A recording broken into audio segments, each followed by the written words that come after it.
What's going on, everybody? Welcome to the Filsinger Games Character Spotlight with Mike, Brock, and Pete. I'm Mike. I'm Brock. That makes me Pete. Tonight, we're going to continue through Promoter Madness with Dark Star Creature and Assassin X. Two promoter made cards for the GWFZ.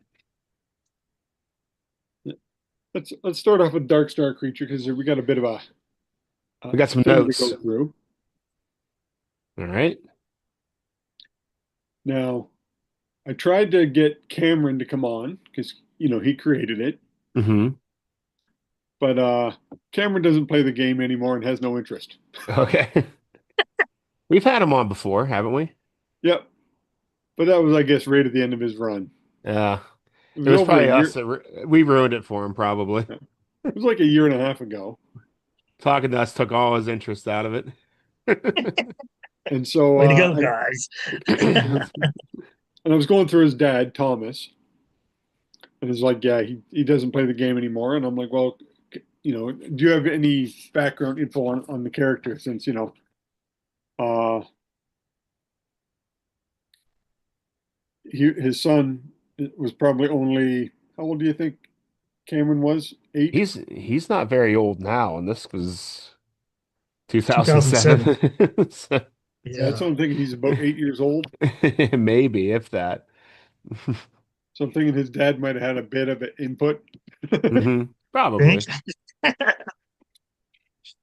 And so I did message his dad, and he wanted to be on the show, but as some of us know, and Thomas has made it known public, he's has cancer right now that he's battling, so he's going through therapy and treatment, so he's a little exhausted at times.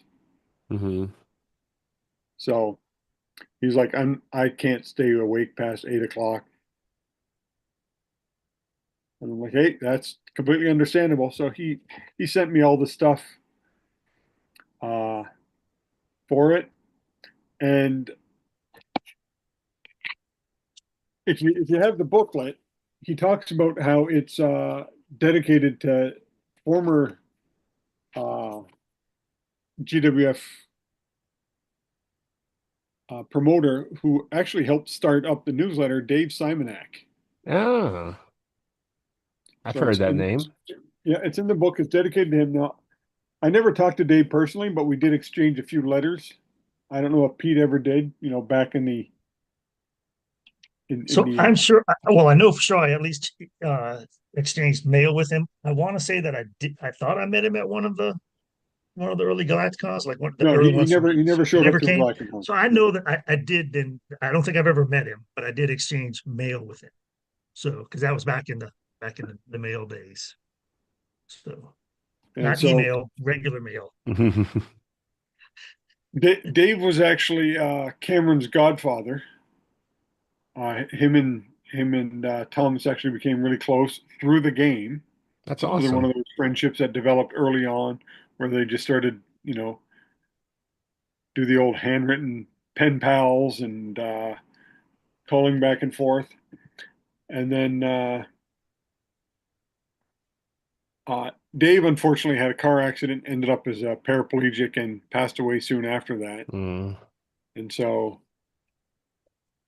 the uh, the family was actually Dave's take. Dave, I guess, really liked the idea of the Dark Star creature because Tom had made the character known, but it never got made. So Dave had kind of roughed out the outline, and so when they won it, they they made it from the back that Dave Simonak had made it. That's awesome. I didn't know all that. That's really No, cool. neither did I until he was going through.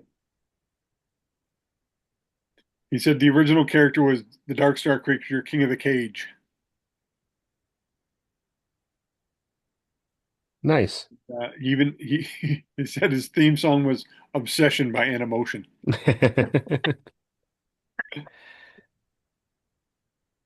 and the artwork he kind of based off of the Wendigo Okay.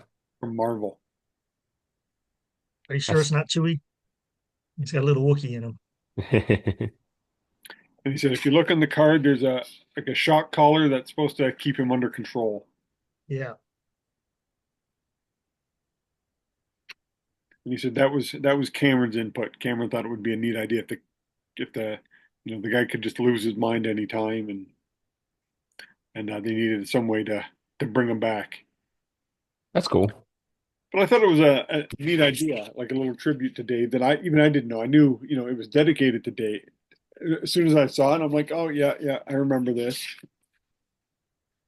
And I know Thomas has talked about that. That besides what's in the book, that like when I've talked to him just online or other times, that it was they got the idea was based on what Dave had come up with originally and was trying would have created had he stuck around.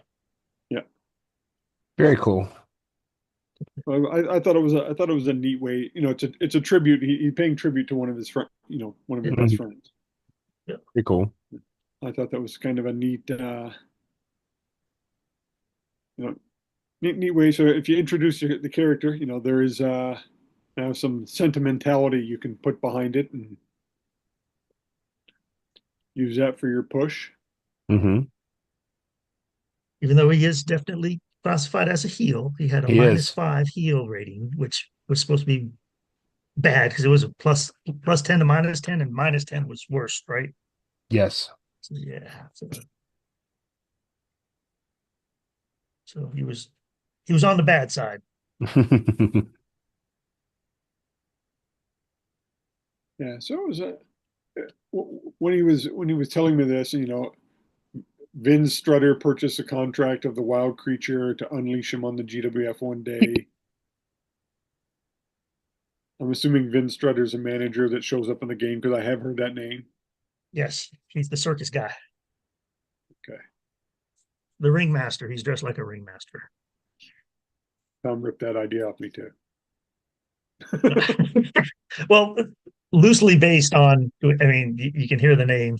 It's a Vince McMahon strutting to the ring. So he Yeah. just liked the way that Yeah. wrench would always come down when he was doing Mr. McMahon, and so that was the evolution of the name. So, but And you look at the character, it's not, you could drop him in. He's not overly tough. No, he's pretty He's balanced. got 3 downs and a pin. He's got 2 comebacks on level 2, but they're both ones. He's got Hmm. 5 comebacks in total, and 4 of them are ones. Now he's got a power reversal on level 2, but he's got a -4 power. Yeah, he should be okay yeah, with that. And he's almost never going to put anybody down on level 1 on a 6 because it's an agility and +3. yeah. Yeah. C rope, C death jump. So he's got the C's in the 2 worst spots. So Tom's original Dark Star creature, did it come out in the green I set, think so. He that looked like picture? Sauron from X-Men. Yeah, yeah. The idea was that it was just initially it was going to be that he was too smart, and then it became the exact opposite. And this was kind of somewhere in the middle of more of a brawling type of guy that just big lumbering brawling. Even though by today's standards he's not very big, he'd be average at Hmm. 6'4", 300. Uh, uh, but yeah, I think that's kind of where they were going with how he was set up. Yeah, because I think Tim Dalton also used one because Tom released a bunch of different character Yeah, versions of the Dark Star Dark creature, and Star one of them creature. Yeah, Tim Dalton used as yeah, his version of the Dark Star creature, yeah. but he called him I've got that Kiro or original art. something like that. Yeah, that original art I do have in my collection. Yeah, Nice. but he didn't call him Dark Star. He changed the name. Yes, it's in one of the Madness sets, I thought. That's So that's that's what I thought too. And Tim yeah, had the idea where you could just upgrade him as time went on. So yes, that's the character. Yes. yeah, so that was a neat idea. And you know, it's been years since I've read this book. When did this come out? Like 2011 or something like that. 2007. 2007. Oh yeah, Galacticon 2006. So yeah, 2007 it came out. So Yeah, it's been 18 years since I probably cracked this book. You're not the only one. Hmm.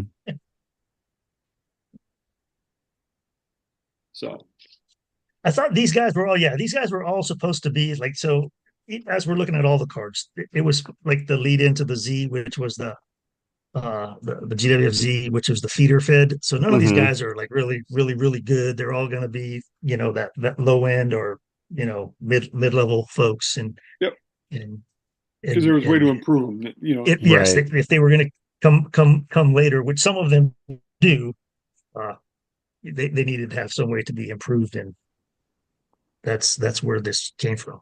So, can you get? Do you have the book, Brock? I don't know if you guys can see it. So we were talking about how old Cameron was. Yeah. That right there, Yep, that is there he is. Cameron. There he is right there, right on my finger. Talk about young. Like he was a youngin at that Like I said, he was so probably he had to be 8 or 9. yeah, That's the not very oldest. old. So yeah. Look at that motley crew, and then there's Cameron. Yep. And Very cool. David Little's. It's funny because Dave Little create a character in this? He did. Yes. Yeah. Dr. Dr. Payne, right? Payne. Yep. Yeah. Oh, that's right, that's right. Yeah, it's funny that a Legends guy won in the first time, and he's like, I gotta make a character now. Yeah. He made Yeah. him a doctor, which is, if anybody knows Dave, not too Yes. far of a stretch. Yes. Yeah. It's, So it's, this it's like when actually, somebody this, made Major Pete Beck. well, that would be, yeah, that was a different Galactica. Um, we can talk about him later. Um, this, this was a year like I had been away for like this was the first year I came back to Galacticon after moving for a few years. We had gone to Montana, and it wasn't easy to get back to Jamestown from Montana. And then we were living in Colorado Springs, and so I flew from Denver to James to Pittsburgh probably and drove up. But it was to go back for this drawing. I remember that going back, said, "Hey, if there's an opportunity or a chance to do this, it'd be cool." So that was like the first year I had been in 5 years after missing a while. Wow. So yeah, It is a good and reason then to go. then I got on my streak again until I moved to Mississippi again. But yeah, And then Hawaii after that, and yeah, and Hawaii made it a little bit difficult, but it was a bit of a hop, skip, and a jump. just a little, yeah. But yeah, I remember being there, and I remember all these guys uh, getting their names called. It was pretty cool. So yeah, it's a good reason to go back. It definitely was. Not that I Hmm. wouldn't have gone back for other stuff, just if I could. So They need to do it again. yep, yep. Let's swing over to Assassin X. Now this one was different because Werner did the art for all the cards and all the sets except for this one, who Kevin did it himself. Yep. Kevin did it himself. Yep, Yeah, Kevin Knipe. yep. So that's what made that one stand out a little. Yeah. My camera won't focus. This guy's pretty tough. He's all offense and defense isn't that good.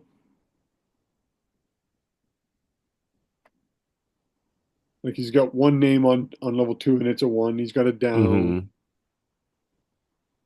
He's a solid wrestler. Yeah, -3, -1, two A's, two B's. there we He, go. def- Finally got him he in definitely can focus. hold his own, but he's supposed to be one of the top heels in the GWFZ. Give a little quick rundown on Assassin X. All right. An incredibly arrogant and cocky wrestler from Alara, Assassin X comes to the GWFZ with a personal resume, that of a perfect, unstoppable, flawless fighting machine. Whether of it all or it is true is unknown. Standing by such claims as a former veteran of the Alarian Civil Wars, an expert in many forms of both human and alien wrestling techniques, once earning a profitable and successful career as an intergalactic bounty hunter, Assassin X has the most impressive background of any fighter in the GWFZ. He also confidently explains how he rarely makes mistakes in or out of the ring, and of course, sometimes I have to restrain myself from accidentally killing others while in the ring. Well, according to Assassin X, it's always a concern when he wrestles. It's like Steve Blackman. Yeah, the Lethal Weapon. What is known to be true that is Assassin X is a very talented wrestler. He is very agile and displays an extreme style both inside and outside of the ring. A newcomer to the GWFZ, Assassin X boasts that he will wrestle that he'll be wrestling in the GWF ring in no time, as long as he does not accidentally kill anyone on his way there. He may indeed have a bright future in the GWF one day. Assassin X exterminates his opponents with an axe bomber to the top rope leg drop, and his finisher contract killing is a brainbuster performed from an over the shoulders backbreaker position. Okay. There's a note here in the wiki that says the story of Assassin X in the 26 is loosely inspired by the scene in The Fifth Element where Gary Oldman breaks the glass and has the robots clean it up, explaining how death and destruction brings new life. Okay. So yeah, So just I don't know thought if you can. It's probably not going to come in well. So this, I don't know if you guys see it. there it So is. There it is. Yeah. a website, and you can order some of the cards that he did for a whole bunch of different stuff. But this is the original Assassin X. So he did this card, and then when you said you had to bring it, they were going to make it a little bit not as good. That's when he created it. So it was based on his original Assassin X, which is this one Okay. that you can then that then went into this. Actually, this one I think says it's a second version, but it's based on this character. So it was one that he had created previously, and wanted to bring in uh, to the GWFG as an official character. And Now, you can check that out at crazycards.com. Both crazy and cards are Yep, spelled with a K. yeah, yeah. Crazy cards with the K. So, yeah, now we both. can admit that Kevin did change the GWF cards because he was the first guy to Yes, put a picture he in the back. was. Yep, Mm-hmm. this is true. And Yep, color. That was Kevin's idea, and the guys in the game designing it went, "That's a good idea. Let's take yep, that one and run with it." yep, Also their stats, their height and weight and all that stuff. Yep, that was all Kevin. yep. So he added that, and he changed the game, and he probably doesn't even realize it. Oh, he does. He knows Yeah, He because he knows. was around for a while. Yeah, Yeah, his website's still active, so I'm sure you yep, could probably still get this stuff. yep. So he was creating cards up to a couple years ago. So if you reach out to him, like I think his email's there, he'll email you back, or he used to. I I think I did. oh, I would say I did email him, but it was through Facebook. yeah.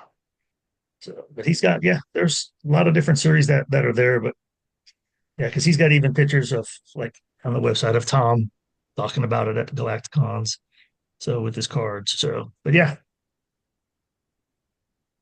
and he did not to get off the Assassin X stuff. He did some of those limited edition color cards for Hmm. very popular. He was the first one that kind of did those numbered special edition cards for GWF guys, and a couple of legends as well.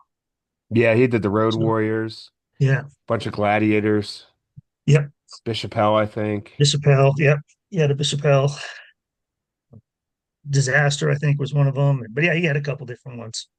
I, I, So so yeah, it's, like I said, I thought it was a neat character. I've yet to introduce him, but he's going to be introduced as, of course, one of the assassins. makes sense. Yep. I'm intrigued by this 26 thing. If he's Assassin X, are they all named after letters of the alphabet? Or is he Assassin 10? Huh. Huh. And there's assassins 1 through 9. Maybe. I'm gonna go with letters of the alphabet. We could be saying it wrong, and it's Assassin Yeah, 10. could be. But I think he We always said it was Assassin X, but I don't know. Yeah. that we did that with Wolverine for years. We always called him Weapon True. X, but he was actually Yeah. Weapon 10 once that Yeah. story came out. Yeah. That's what I'm But yeah, saying. crazycards.com. Check it out. It's cool stuff Yeah. on there. Also, this just a quick thing. So when I was going through trying to track down all the characters from promoters, Promoter Madness 1, 2, and 3, I found these characters. Yes. Those guys someplace. These are Pete Beck's Crocker Those are Originals. Falcon Alligator. yes. That's Ed Davis art right there. You gotta, So, yeah. you should. They're not horrible cards, but you could update them. Someday maybe someday. I just thought it was interesting. I'm looking at it, going, I found these. Yeah. I did So not realize you had done it until I heard you talk about it on one of the shows or something like that. And I'm like, I think I have those. the genesis of those is from my son who actually had a stuffed alligator. And I would Nice. play all the time. I played a game. He'd come sit next to me and watch me throw the dice, or he'd roll the dice. And then one day he just said, "Daddy, character alligator." So from there was alligator was born. So and yeah, that's where they came from. But yeah, Ed Davis actually did two different sets of art for him. He did just one for alligator, and then later came back and did the tag team of those two, crocodile and alligator, to be there. And they were the inspiration for the guy in the early classics. Um, Jesus, now Cayman, Cayman. That Hmm. that when Okay. Mike put them together, that's who it was. So yeah, Nice. yeah. But let's get on to our Mount Rushmore this week, which Pete brought it up, and it's our favorite dream cars. If you had an unlimited budget, what would it be? If money were no object, what car would you get? What cars would be on your Mount Rushmore? Yeah. Well, Pete, since it's your My topic. yeah, So on Mount Rushmore, Porsche 911 Carrera. When I was a kid, the Porsche 911 Carrera, that car just it captured my imagination. I wanted one so bad. Still do. I would take one tomorrow. The new ones though are rather hefty in price, but if money were no object, I would spend $300,000 on a Porsche 9 Carrera, not 911 Carrera 4. Um, I actually, when I was stationed in Germany, I remember being there and seeing a 911. Just, I heard it. I don't know if I remember seeing it. I just heard it as it went flying by on the Autobahn. But it was that's always been like the number one car on my list. So that's on the Mount Rushmore. Number two is the current Ferrari F80, which is one of the top Ferrari cars. Just it's got that the streamlined Italian uh, dream car. Just Ferrari. You see that, and you just want one. The newer one is it's not the Magnum one. It's a little bit different than the Magnum PI Ferrari, but it's still pretty awesome. Um, I love the old Corvette Stingrays, the late 1960s, 1970s Corvette Stingrays. They're fantastic. The new Corvettes that they're calling the Stingrays, the 2024 one is pretty awesome. It looks like a lot of the European muscle cars, though. So if you were to look at it, you might mistake it for a Ferrari or a Lamborghini, but it's still pretty cool. But uh, the old Corvette Stingrays are just that. It's another car that I thought was awesome. Uh, Number four, which is it's kind of weird, but it's a well, actually, it's not. It's the Dodge Challenger Hellcat Red Eye.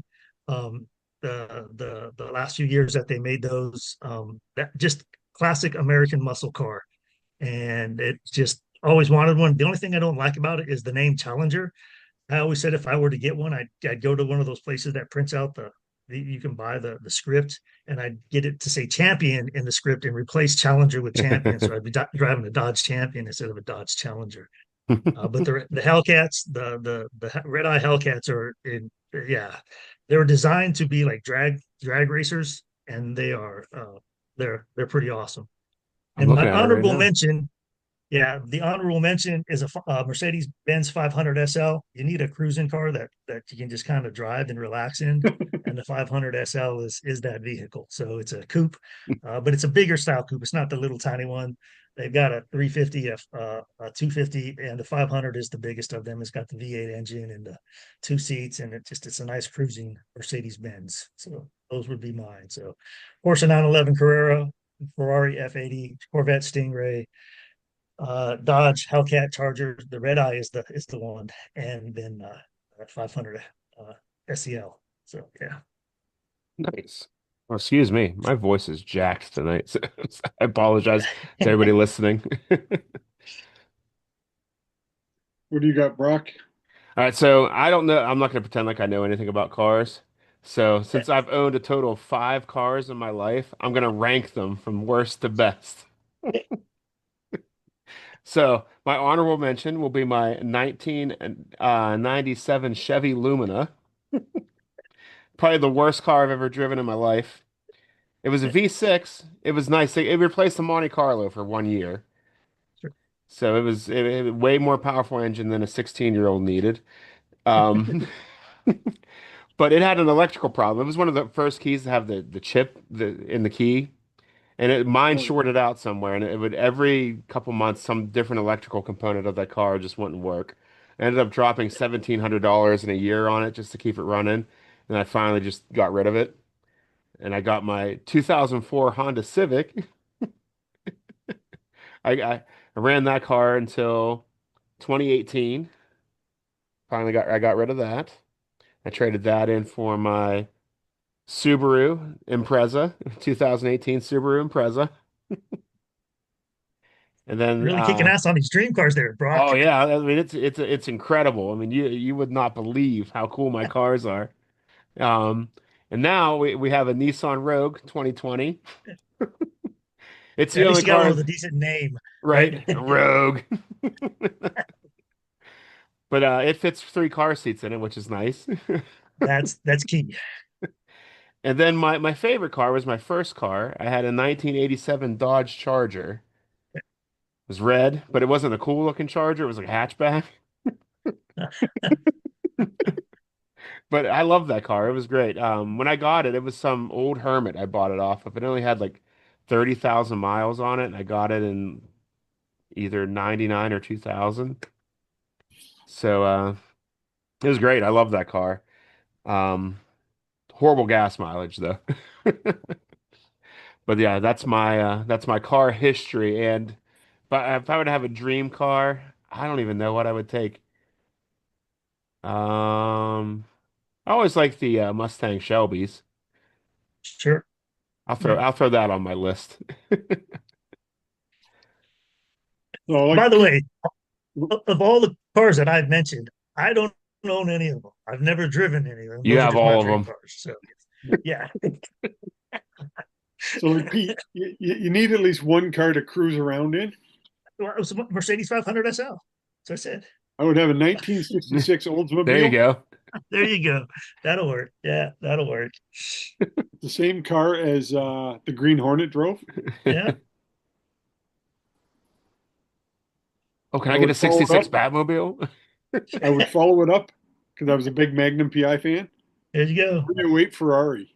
Oh, Yeah, nice. there you go. Yeah, I just love that the look of that. Then my neighbor actually up the street has one of these 1965 Mustang. Very yeah, cool. Love and it's one of the only cars of my dream cars that I can fit into. yeah, That and the Oldsmobile. yeah, And probably my favorite all-time favorite car, 1978 Corvette Stingray. yeah. There you Hmm. go. Yeah, Very cool. You had visual aids. I yeah, really chumped out on this one. yeah. And my honorable mention, it was funny when this car first came out, I told my wife I want to buy one and I want to put flames on it and jack the wheels up. And she's like, okay. So we went looking for it, and I can only find it used for like $20,000. And I'm like, whew. But then I found a brand new Dodge Caliber for 12 with 9 kilometers on it. And I'm like, I'm taking that one. That one. But Put the car flames on it.